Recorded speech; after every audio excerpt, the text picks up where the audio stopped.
ዛሬ ደግሞ ይህንን ቪዲዮ የአሳ ጥሬ ስጋ ለሚያዘወትረው ጓደኛ ሼር አድርግለት። የአሳ ጥሬ ስጋ ወርምና የከብት ጥሬ ስጋ ወርምን ኮምፔር እናደርጋለን።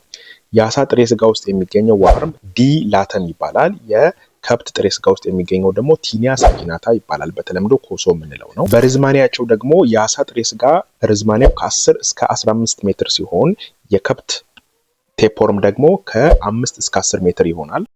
በማይክሮስኮፕ እንቁላላቸው ሲታይ ደግሞ የአሳው ኦፐርኩሌትድ ይሆናል፣ የከብቱ ደግሞ ነን ኦፐርኩሌትድ ነው። ክሊኒካሊ ደግሞ በሚያሳዩት ምልክት ሁለቱም አሲምፕቶማቲክ ናቸው። ነገር ግን ከማይነር አብዶሚናል ዲስኮምፎርት አንስቶ እስከ ቫይታሚን ቢ12 ዴፊሽንሲ፣ በተለይ ደግሞ የአሳ ቴፕወርም ቫይታሚን ቢ12 ዴፊሽንሲ ያስከትላል። ነገር ግን የከብት ቴፕወርም ቢ12 ዴፊሽንሲ አያስከትልም።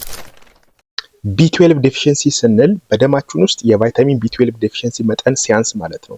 ይህም የሚሆነው ዲላተሚብ የሚባለው ወርም አንጀታችን ውስጥ ተሰንቅሮ ቫይታሚን ቢ12ን ከኒውትረንታችን ውስጥ እየመጠጠ በመውሰድ ይጨርሰዋል ማለት ነው። ታዲያ ይህም እየቆየ አኔሚያ፣ ማክሮሲቲክ አኔሚያ የምንለውን የደም ማነስ ችግር እክል ያስከትላል። በሌላ በኩል ደግሞ ፐሪፈራል ኒውሮፓቲ የነርቭ ህመምም ችግር ያስከትላል ማለት ነው። ስለዚህ በዚህ ህመም የተጠቁ ሰዎች ቶሎ ይደክማቸዋል፣ ስራቸውን በአግባቡ መስራት አይችሉም። እጆቻቸው ላይና እግሮቻቸው ላይ የመደንዘዝ እንዲሁም እንደ ኤሌክትሪክ ሾክ ጠቅ የማድረግ ስሜት ሊኖራቸው ይችላል። ከዛም አልፎ ደግሞ የቫይብሬሽን ሴንስ ሎስ ሊያደርጉ ይችላሉ። የከብት ጥሬ ስጋ ወርም ያለባቸው ደግሞ ከአሲምፕቶማቲክ ወይም ምልክት አይኖራቸውም። ከምልክት አለመኖር አንስቶ እስከ ፓሴጅ ኦፍ ዘ ወርም ወይም ደግሞ በሰገራቸው ላይ ወርሙን የማየት ሊኖርባቸው ይችላል።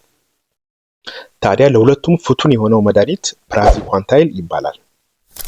ስለዚህ ቪዲዮ ከተመቻችሁ ላይክ፣ ፎሎ፣ ሼር በማድረግ ተባበሩ። ቴንክ ዩ።